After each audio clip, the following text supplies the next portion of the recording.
Exciting lightweight strikers go at it in Sydney. We have Australia's own Jamie Mullarkey. Did he get knocked out in June? You bet your ass he did. He's going to be taking on Canada's John Makdessi, a guy who debuted on UFC 124 in 2010. That was a GSP card, brother. And when you look at it for John Makdessi, since 2017, he's fought one time a year. So it's like the Great Pumpkin, Matt. It's fall. Pumpkin spice is back. I've got it in my cup of happy mug.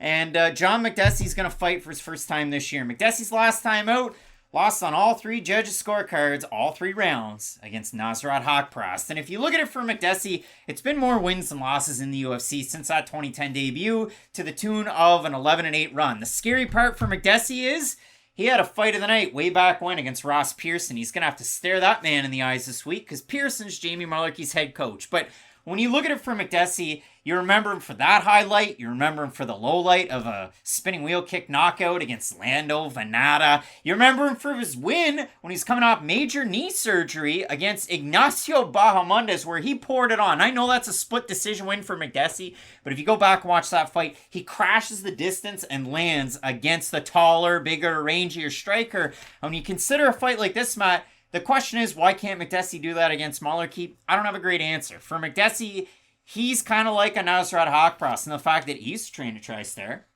And then he trained at, Rufus Sport. Yeah. And then he trained at the MMA lab. And then he trained at a small gym in Southern Arizona. And now he trains at Fight Ready. Makdessi's bounced around a little bit in his training throughout the years. But when you look at it for Makdessi, generally, good volume, crashes some of the distance, and makes it an ugly fight. For Jamie Mullarkey, when it becomes an ugly fight, Matt, some fight fans don't like it when we say it, but guess what? He gets put on skates. And you saw that his last time out against Muhammad Naimov. We threw the flags up there. Nobody believed us. He got knocked out. Although his wrestling and his striking was winning that fight right up until he got knocked out. And also with Mullarkey, I don't think it's as clear cut as, if you close the distance, hit him, he's going to just, go down. He does have one of those weird chins where if he's able to ease himself into the fight and not get cracked early, he can have decent durability. Like, look at the Brad Riddell fight. Think about what you just said. He was having good durability until the second round against Naimov. Short right, hook in tight, and he drops like a sack of potatoes. But he's had fights where that also doesn't happen. That's my whole point with Mullarkey. It just comes down to how hard you're able to hit him. There are some fighters who it's just odd how their durability works, and Mullarkey's one of them. I don't think he has a phenomenal chin. I don't think he has a bad chin. I just think it comes down to how many big shots is he going to eat before that big one ultimately knocks him out. And for Makdessi, he is a weird fighter because he will also fight in some bursts. He's a lot closer to his opponent than a Nasrat Haqparast is, who will be very long distance and then close the distance with his feet, whereas Makdessi does hold his shoulders very high. He does have good striking defense. That's a stat we always bring up every single Makdessi video. But when he does decide to strike, he will leave himself open to be countered on some occasions. And when he is in one of those kind of Yoel Romero molds, because I guess that is how he fights a little bit. When he is in his defensive mode, he's got the high hands, he moves his feet quite well. But when he is dedicated to his own offense, he can get clipped. And Mullarkey's a weird fighter too, because again, does he have great punching power? No, I think great's a step too far. But he does have awkward power, where if he's able to land, especially if you're closing the distance on him, he can hurt you with a big shot. The knockdown ratio for Mullarkey in the UFC, it's 2-4 to 3 against. And if you look at it,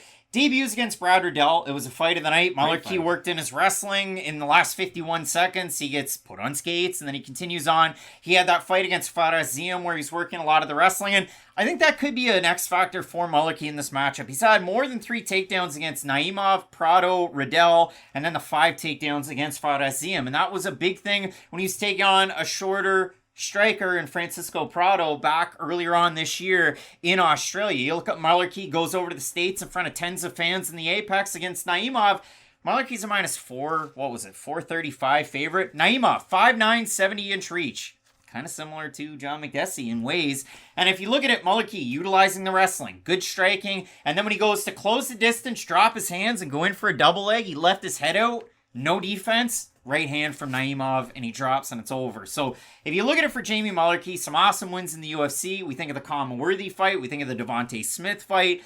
But the losses, they're definitely a little bit chintzy. Makdessi, long in the tooth, originally out of Halifax, Nova Scotia, Canada. They'll bill him out of Laval, Quebec. He's like April Wine. Yeah, I mean. From Nova Scotia. They got transferred to Quebec. But just between you and me, he's 11-8 in the UFC. So, Matt, we have a look at this one. Mullarkey got knocked out about 3 months to the day. I don't like that. And he's about a 2-1 If favorite. John Makdessi walks out to roller by April wine, I will put every dollar I have and will ever make on him.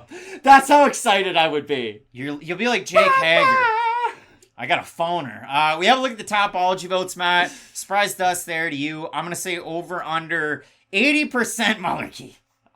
I can't believe I think Topology voters said over 80%, but oh my goodness. 990 total votes, 91% Mullarkey, 78% by decision. For the 9% that are Makdessi, 58% by decision. And maybe the bull, again, he walks out, he sees Ross Pearson, he goes, not today, boys. I'm getting a win in the land down under. But for me, I'll go with Jamie Mullarkey to strike on the outside. He has struggled when people have kind of closed the distance between him. And Makdessi, you just have to go back to his second to last fight against Bahamondes to see where he could do that. But I do have Mullarkey here.